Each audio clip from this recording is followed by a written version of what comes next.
Thanks for joining us today. I have Justin Leslie with us. Justin, thank you for joining us. Hi, Ellie. Thank you for having me. It'll be a fun chat. I'm excited. Absolutely. My first introduction of you was recently on one of my posts I posted. You commented, oh, it was about gain of function testing. And you said, well, there's no virus to gain function of. And my first question is, well, then what is a virus to you, or what is not a virus to you now? So, to give myself a little credibility, I studied pharmaceutical biomedical sciences, and I actually worked on the COVID vaccine in March of 2021 and have come forward as a whistleblower since 2024. And before I did all that, I also was working in investigative journalism and did a story on gain of function research against Pfizer as a journalist. And so I share this unique perspective of like what is gain of function and what is a virus. Viruses have been backed on a pseudoscientific foundation where if you look into the root of the so-called science in what they call virology, they've never actually purified and isolated a single virus ever, not just COVID, but any virus. And so it's a big mind-blowing thing for a lot of people, especially in the healthcare industry, but just in general, like the education system throws virology, throws viruses, throws the common cold, flu right at us and says that's what makes us sick. But in reality, there's so many other things that actually can make us sick. And so, what is a virus? A virus can it used to be defined back in like I think the early 1900s or late 1800s. It was just like a toxin or something, but it's evolved into a microscopic parasite, intracellular parasite or something that basically can jump from one sick person to another. And that has never actually been proven to exist in nature. And so with your Instagram post, I wasn't trying to, I don't know, I feel like, I don't know what my intention was other than like just putting the truth out there. Like there are no viruses. You can't gain a function of a virus that doesn't actually exist. So we can have back and forth on this, but that's just my little spiel on virology. So what do you think Fauci was doing then if it wasn't gaining function or whatever he called it? Um, I think it's really all part of a narrative of just fear-based propaganda is what gaining function is. Like when you have to look into the foundation of virology first, where they've never taken snot from a sick person and then isolated meaning separating a so-called virus from the snot or mucus and been able to isolate it into a cell culture plate. They've never been able to do that and then prove that this so-called entity causes sickness or illness. And so gain of function is more or less just layered propaganda on top of the lie of virology itself to get people in the health freedom space, the critical thinking space, into still buying into viruses. Because the root of being anti vaccine truly is acknowledging that there is no virus at all, because then no vaccine ever would ever be effective. But there are people who are like anti COVID vaccine or anti flu shot, but they still believe in polio or things along those lines. And so, what was Fauci doing?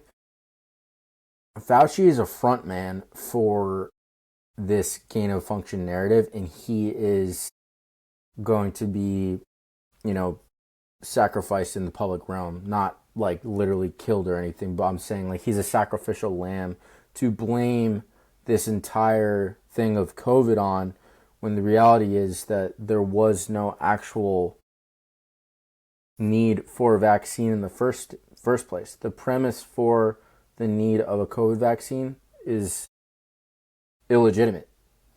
So that's my perspective, and there are many, many, many people out there besides just me, like ex-COVID whistleblower. There's medical doctors, Tom Cowan, Andrew Kaufman, as well as many people in the freedom and health space, Alex Zeck, Mike Winter, Dr. Amanda Vollmer, Dr. Marisol Arce, Dr. Jordan Grant. All these people have been outspoken about what is really going on behind the scenes with these so-called viruses. So, when you graduated, you said you graduated in 2020? Yes. When did you realize this was all a show? When did it hit you?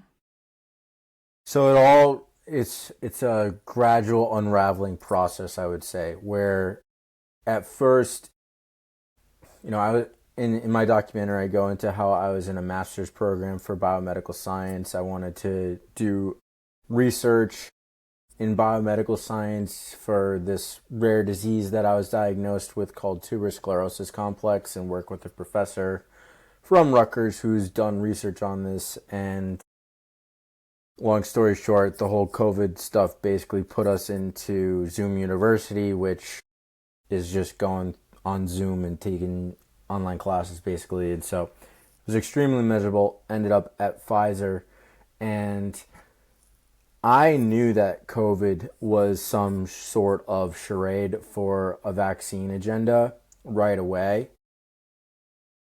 I just didn't realize that the whole entire premise of like virology itself was a fraud until probably about towards the end of my time at Pfizer.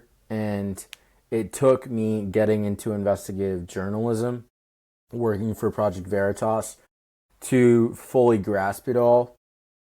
And it really, I think my friend Alex Zeck of The Way Forward, he came forward with a presentation called The End of COVID, which is a huge documentary. It's not a documentary, it's like 50 something presentations or so, like hundreds of hours on why virology and COVID is a complete scam, and explains what else could be causing sickness, right? Because when someone says, oh yeah, viruses don't exist, that doesn't mean that people in, it's called the terrain philosophy, terrain camp, terrain model. People who subscribe to this ideology, we don't say people don't get sick. That's an obvious thing that happens. It's an obvious phenomenon. People get sick every single day. It's just the claim, the positive claim that it's coming from this invisible submicroscopic entity has actually not been proven based off of the evidence that has been presented. And so when did I wake up to that? Probably April of 2022, if I had to put an exact time on that. But when I was going through my time while working at Pfizer, I basically thought that COVID was just the flu rebranded at first. And, then I just really just kept digging and digging and digging. And so my perspective has evolved into not just viruses being fake, but like really, they don't make positive, they make positive claims about like bacteria making us sick, which bacteria can, from my perspective, be looked at as a helper, where it's helping to clean up cellular debris. And that really nature doesn't make mistakes per se, that the germ theory is a theory. It's not the germ law for a reason. It's a theory backed on what Louis Pasteur did with the pasteurization process with raw milk.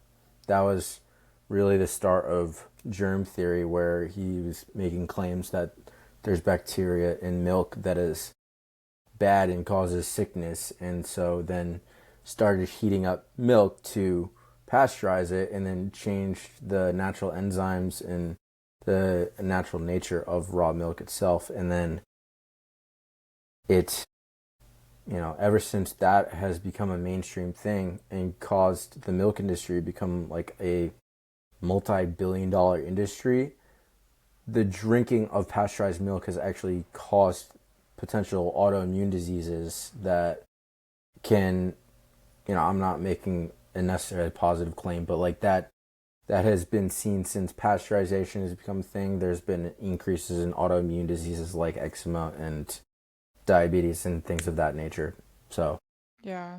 And I feel like vaccines are also of that industry too, causing all these problems that even as a nurse, I did not see a lot of before the vaccines rolled out.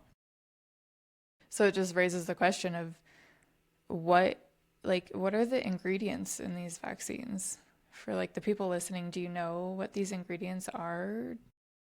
in the COVID vaccine, the formulation had cholesterol, heavy metals, things of that nature, and I believe that it was formulated in a way to basically cause harm to those. Or there were lots that were created for each vaccine, right? There were different vaccine lots, and each lot was formulated in a different way that could cause harm. There were some that were going to cause harm right away, some that would take 1 to 5 to 10 years to cause harm, and then I think there's also about 40 to 60% that cause nothing to happen to you, and it's just basically saline.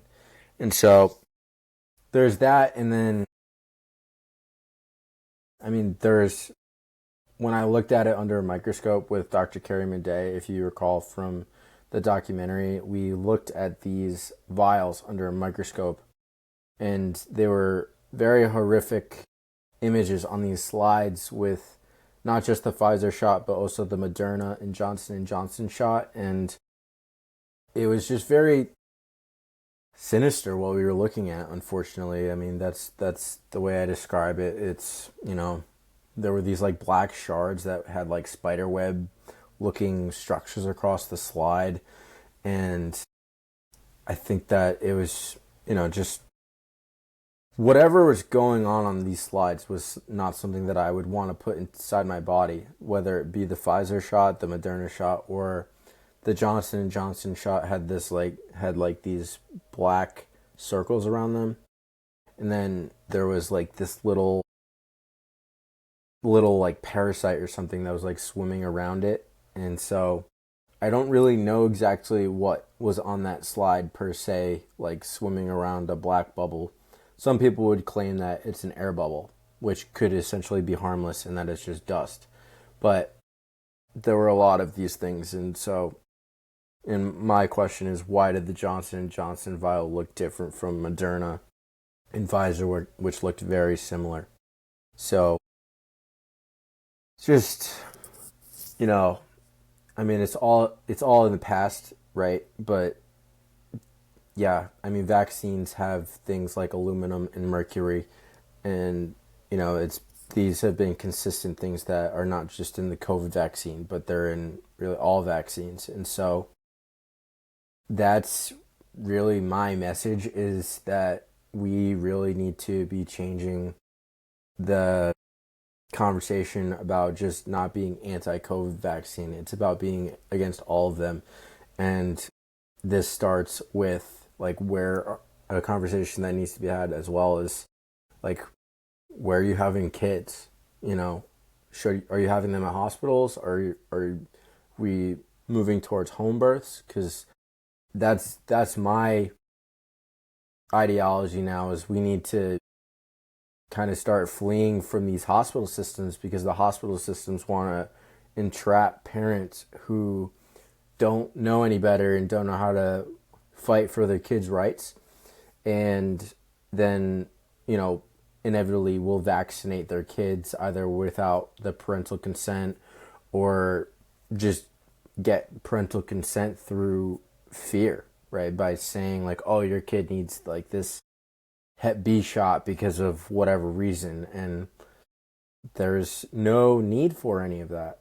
So Yeah. And as a nurse, it just hits me all the time how much we are, they say educated, but I think it's indoctrinated into this just machine that we have no idea how many chemicals we're just pumping into people with vaccines, with topicals, with like the baby gets infected in just a few seconds from birth. Like we have antibiotic ointment on the eyes, and it's Right, crazy to but me. like that's basically saying that God made us like pharmaceutical deficient, right? We are not pharmaceutical deficient. He didn't make us deficient of antibiotic cream on our eyes. He didn't make us deficient of vitamin K, which is a whole other conversation. I've gone down the rabbit hole of like biochemistry and the biomedical model completely as well. Like when you go into those types of discussions, the medical system is a sick care system. Not saying that, like, if I were to get into a car accident, right, and needed an emergency surgery to stop, like, blood from spilling out from my leg or something, like, I'm in the best country in the world for that. But inherently, our medical system is a sick care system where they're looking to prescribe us drugs, to put a band aid over symptoms, or cut you open and remove stuff through surgery. And that's what it is. And not to say that sometimes those things can work out, but it's not getting to the actual root cause of your health, which it really has to do with function. Right? Our body needs to function to heal. Right? The root word of health is heal. And so if you're not able to heal, then are you healthy? Yeah. And that just gets back to like the terrain theory. I've been reading a lot about that, and I think I align in that sense of the reason people are getting sick or coming down with viral illness or whatever you want to call it, whatever you believe in, is because you're not taken care of and you're metabolically not well. And it's it seems very basic to me, but it's difficult to have the conversations in the medical industry because you just get labeled a conspiracy theorist or anti-vax or anti-this, and it's like, no, it's just common sense of what's in front of us. We're the sickest country on earth, and we spend trillions in these industries, vaccines, cancer, etc. And what have we found? Trillions on cancer, and we've only seen a 75% increase in cancer over the last like 50 something years. Yeah, so So, where are those conversations where people like they just want to cut off the conversation? Anti-vax, period. Instead of, oh, well, no, that's not. Maybe, yeah, now I am, but it's because I realized I think people are being more harmed by these things than helped. They're like, everything is getting worse. yeah, absolutely. Ever since the Flexner report, are you familiar with the Flexner report? Mm-hmm.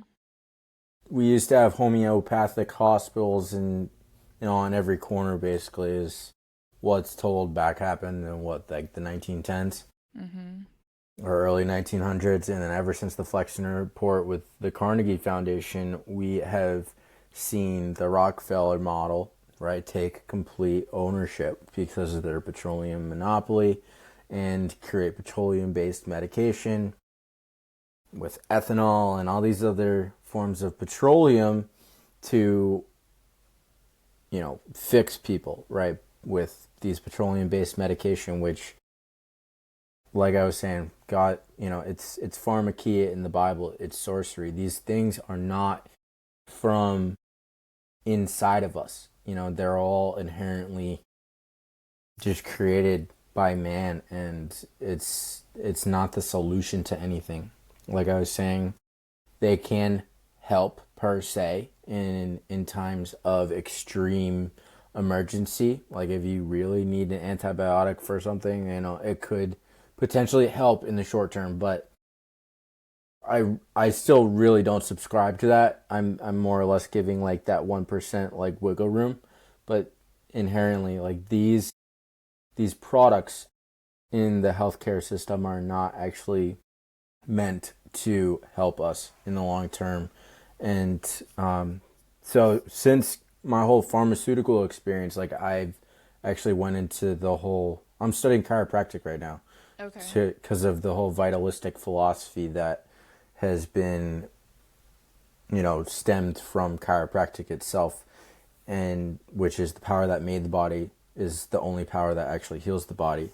And so I subscribe to vitalistic philosophies such as chiropractic, as well as like naturopathy or homeopathy, other forms of vitalistic healing. Ayurveda, Chinese medicine. I believe that is more of a healing method, sound healing even. I believe in sound healing. I think Yeah. there's those are really what God wants us to use to actually heal versus, this system is presenting us this pharmaceutical fraud for a reason, and it's it's something we must flee from my perspective, after studying it for 4 years and being in the belly of the beast for a little bit. Yeah. Fraud. Pharmaceutical fraud. Yeah. It's the best way to put it. When people like have the conversation who are saying that vaccines they think have saved people, what do you say to that? I mean, to get to like a specific vaccine, I mean, I think we were talking offline about, or were we talking about polio when I we were think we live brought in it it? up. Yeah, I yeah. I brought up polio, where polio is blamed on a virus, right? When if you look back into history, they theys, right, our government were spraying DVT, which is a pesticide which causes paralysis, on our food back during the same time period, and it essentially gives the same exact symptoms of polio. They just weren't saying that on the news. They weren't putting it in newspapers. It was causing harm, and so this was all part of like what was going on behind the scenes, but they're just telling you that polio is happening and then injecting you with this so-called polio vaccine to make you better. And the body itself is a brilliant creation that is designed to heal. And so therefore, even if it's poisoned with something like DVT and a polio vaccine, it still is going to fight and or not fight, but it's going to work towards going back towards homeostasis and really work on healing back to the best that it can. And so, I mean, that's what I say to that. I mean, for COVID, like, or really any vaccine, like, they're they're essentially looking to poison you with these vaccines at the end of the day, and then that's why people like get sick from vaccines, and then they have to heal from that. And that's why they'll say, "Oh yeah, you might get a fever from your vaccine." That's your body's natural reaction from poison, right? Like it's to have an uptick in inflammation. So, I don't Yeah. know, does that answer your question? Yeah, it does. I know that like I read things online, but the polio vaccine had the SV40 component and so did the COVID vaccine. And I'm just wondering if you know if like are we seeing the same type of issues that we did with the polio vaccine? Like, do you know? So, SV40 is it's isn't it a virus? I believe, It or was like, supposedly a virus. and it causes cancer, like knowingly causes cancer, and they were supposed to take it out. It's an ingredient that they had to grow the virus, quote unquote, grow it, and then they're supposed to extract it before it goes out to the humans, and they didn't, and they said it was an oopsie. Um, I don't exactly know Yeah. how to answer this question other than, from my perspective, what I've heard about SV40 is that it's a virus, right? Or they're claiming that it's a virus, Or or is like it a a way, component? it's like a way that they grow it or something, from what I remember. I don't I know. mean, from my perspective, it's more or less part of the layered mind control of like, this is what we're dealing with. It I I don't know. It's more or less just numbers to me. That like it's two letters and a number that are, being talked about. And since there's no evidence of any virus ever, how are we supposed to have a SV40 component of a virus? Like I'm no expert on explaining this away, I suppose, but I know I'm just enough. curious. No, I hear you. I might be able to get a better explanation for you on that, but the the root of the conversation really is the fact that there's no evidence of the virus, and so SV40 has to do with virus components, and so then therefore it's a false dilemma per se, a false dilemma fallacy where there is no actual SV40 either. In that whatever SV40 is, it's being blamed as the harmful ingredients in vaccines that cause people to, have whatever reactions to their heart or whatever else they're experiencing. Did they force everyone at Pfizer to get the COVID vaccines? No, they did not. I did not take it, and they didn't have to force everybody to end up taking it, but there was 5 or 10% that did not take it when they were working there. And so I will share that, like, when I got there, my first day on the job, they asked me, "Oh, did you get the shot?" And I said, "No." I said I was going to wait because I felt like it was worth waiting for, considering I basically want to tell my manager, like, we're doing a worldwide science experiment that I don't want to be a part of. Um, but I'll So work, true. like, I'll work for you guys. And then, but she basically just overlooked what I said, was like, "Oh, we'll get you signed up." And then it just never happened because the way I was able to get out of getting vaccinated was the fact that I was a contractor for Pfizer. So I worked for Pfizer through another company called Mindlands, right? So I put all this in my documentary, and it's really, it was God's gift to me basically to get out of it, because all of my colleagues, right, whoever was a Pfizer colleague, which 50 to 60% of the people I worked with were Pfizer colleagues, and the other 30, 40, whatever percent, 50% were contractors, meaning we weren't technically Pfizer employees. And so the people who are contractors like myself, their vaccine status was not known directly by your manager. If you were a Pfizer colleague, my manager would have known exactly what my vaccine status was, which is a complete violation of rights and HIPAA. First off, that's a complete violation of your own, medical rights, right? And that whole COVID itself was a complete violation of God, everyone's yes. medical rights, for sure. But I got out of it because I dealt with my contracting agency, and they said, Pfizer came out with an email in August of 2021, right? So I started working there in March of 2021, and August came around, and they said, "Oh, we're up to 90% on site vaccine status, which is great, but we still have 10% of you who, I guess aren't buying this, basically, like, who are left unvaccinated. So we're going to mandate it on November 12th of this year. So if you're an on-site employee, you have to take it by this date or else, you're basically going to lose your job.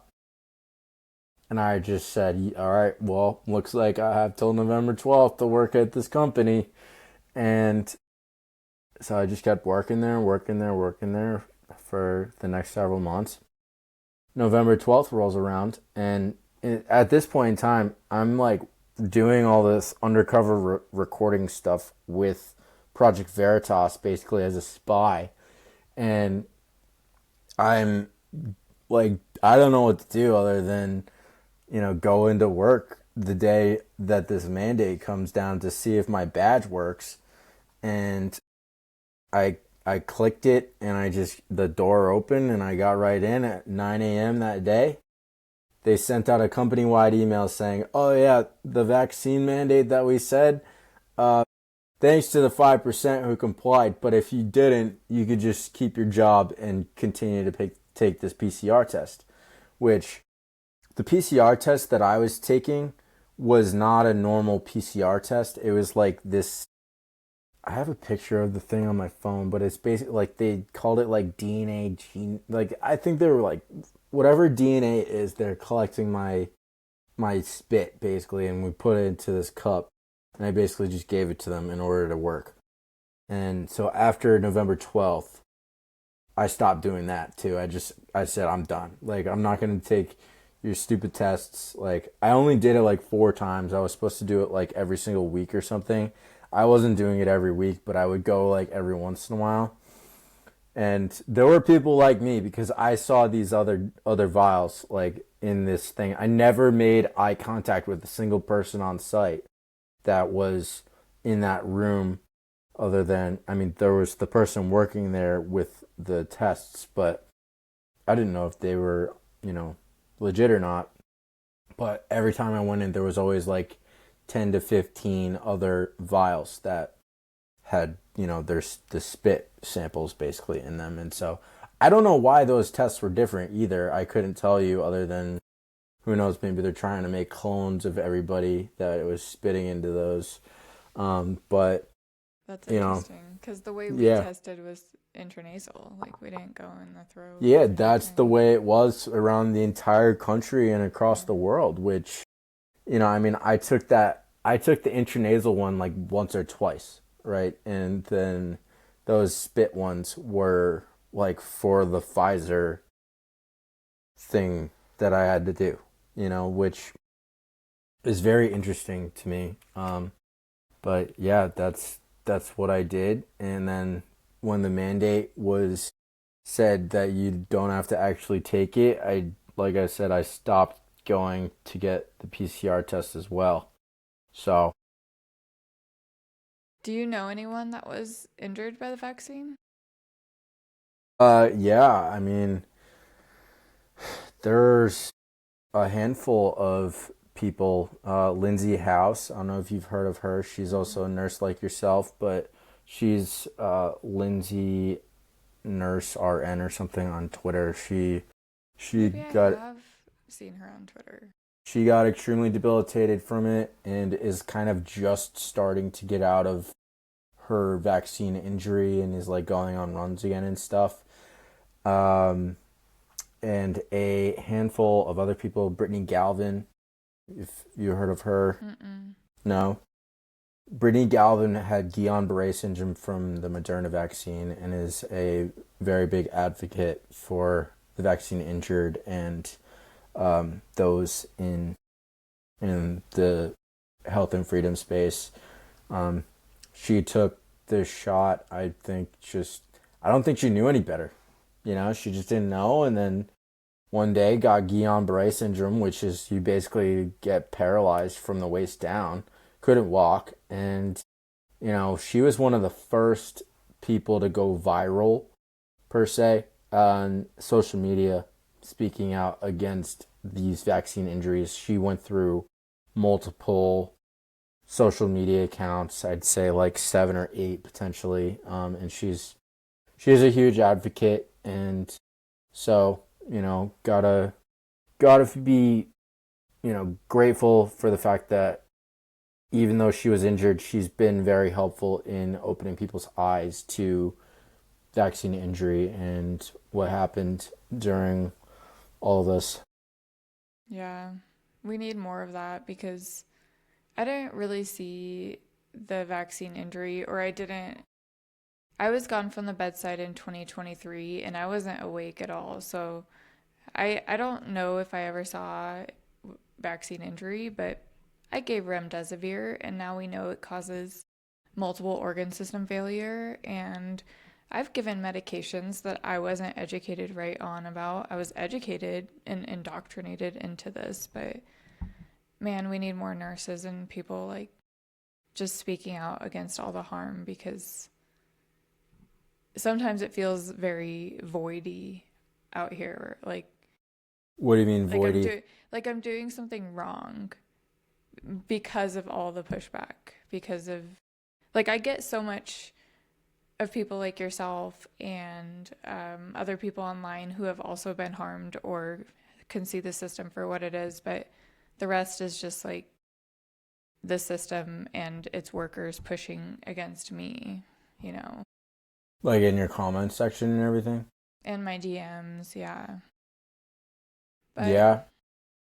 I mean, I get messages all the time. I got one about like how I'm a horrible person, like I'm a horrible human being. I'm like, it's like, okay, whoa. we have to have thick skin in this space and be open to being called names. And I'm open to being saying like I don't know things either. I don't have to know everything to know what I know either. Yeah. And the whole thing with remdesivir is, yeah, I mean you're spot on. It's very harmful.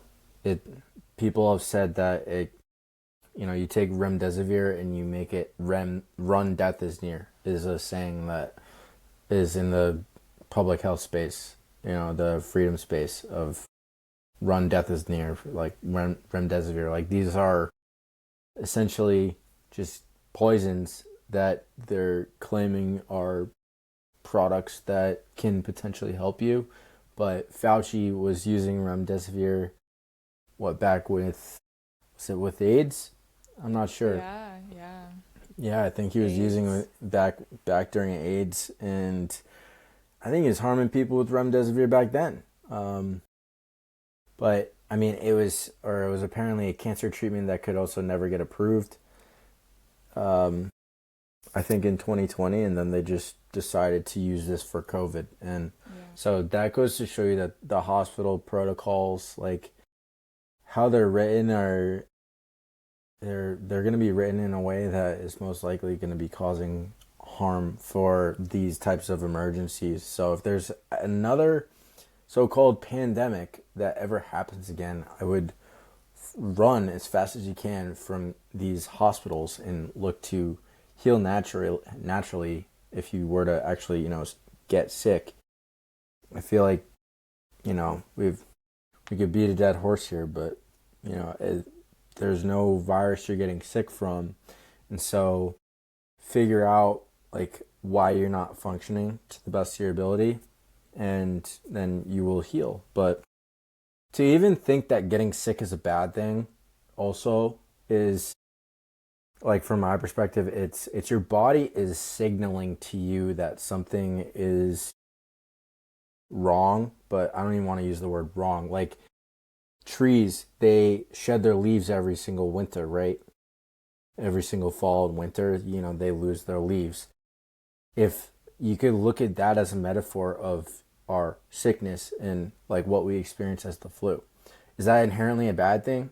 No, I would say it's actually a good thing, right? Your cells are going through a recycling process. The mucus in your lungs is getting, coughed out, right? And then you're getting relining your lungs basically for the next 9 months or so until you go through that same process again. So I think that's a good thing. You can look at look at it as a detoxification process, look at it as actual healing.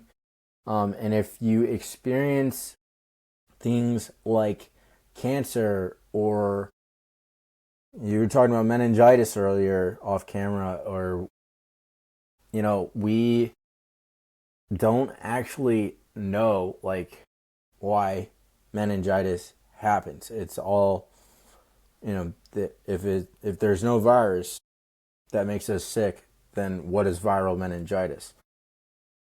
How are we supposed to know? You know, the that's the thing with positive claims in this whole unlearning process when it comes to the terrain model, is that it's really, you have to look at the, like, how poisoned have you been, right? Like, what chemicals have you taken, what food do you take in, and go from there. And Allie, like you were talking about off camera, like returning to nature, right? That is really what, to me, is why we see things like disease, right? And any symptom can be looked at as disease, and when your body is expressing that, then return to nature, and your body is most likely going to start to open up and heal. There's studies with grounding where if you take your shoes off and you get to the ground, like, the negative ions and reciprocation of energy, and that the negative energy we hold on to gets released into the earth, and then we communicate with Mother Nature again, and there's a healing frequency that occurs. And so, I think my friend Liev Dalton of Beyond.Terrain on Instagram, he is from Canada, and he has a similar story as mine. He wasn't like working in big pharma or anything, but he was going through his undergrad biology program and working as a lab technician, I believe. And he's really woken up to all of this and is very much in the terrain influencer space, about speaking about the exactly what I'm talking about, how when you are removed from nature, that is when we experience disease itself, so. Yeah. I think I was victim to that. Like I was telling you before we got on here, I was the definition of removed from nature, like working 12-hour night shifts, travel nursing, moving every 3 months, getting the vaccine, being exposed to whatever I'm exposed to in the emergency room, x-rays, radiation, this, that, eating junk food, drinking energy drinks. I was literally nowhere near nature ever, and my body was not living with nature. Not until I forced myself, because I was probably going to die, not only from whatever was happening to my body presenting in seizures, but whatever these medical system was putting in my body. Like, they were dumping medications into me. And then 3 months into these seizures, they're like, well, we have to remove part of your brain if you ever want to live a normal life. And that's when I was like, excuse me? You don't know anything that's going on and you just want to take a section of my brain out of me? That's insane. No answers, nothing. It's That's a incredible. wild world. The medical system is scary. So, question for you and about your story is, how long did it take you to go through the healing process? Because I'll share after you share. I have something to share. Yeah, But it took probably a full year to really get my body and my brain rewiring. Like, my brain was completely messed up from these medications. I can't even explain whatever poison was in these, but it literally would make my head shake. I was irritable. I was angry. I was just not me, not anything like myself. It completely like took over me, like made me into a robot. so And were the were year, you were you taking seizure medication during your healing process, or did you like gradually get off of them? um, I got off of them pretty quick. So I started doing ketogenic before I went complete carnivore, and that's when I was getting off my medications. So once I went straight carnivore, I was off of them and then did that for like 9 months, and everything gradually got better as I reintroduced myself to like going to nature. And like I said, I live near Lake Tahoe, so there's this part of Lake Tahoe where if you get close enough to the lake, you can feel that energy that you were talking about, like letting go of the grounding literally into the sand. You can feel like the energy if you get still enough to feel it. That's awesome. Mm-hmm. And I want to share a chiropractic testimony, actually. Like, I'm not a chiropractor yet, but I brought up how I'm studying chiropractic due to its vitalistic philosophy. And one of my mentors and I were actually having a conversation about epilepsy and how he was able to help a young girl who had seizures where, so he's been in practice for several years at this point, and there was a thing called a doctor's report that happened, where a doctor's report is essentially where you talk about why chiropractic and the vitalistic philosophy of chiropractic of correcting the curvature of the spine to allow for nerve flow to happen can help with healing and function, like we've been talking about.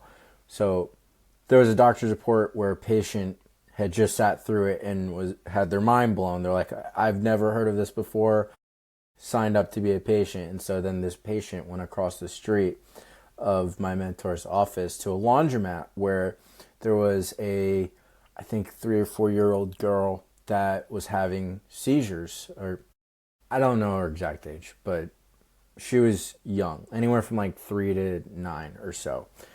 And she was dropped on her head when she was 3 years old because she was sitting on her dad's shoulders, and she fell off of his shoulders and hit her head.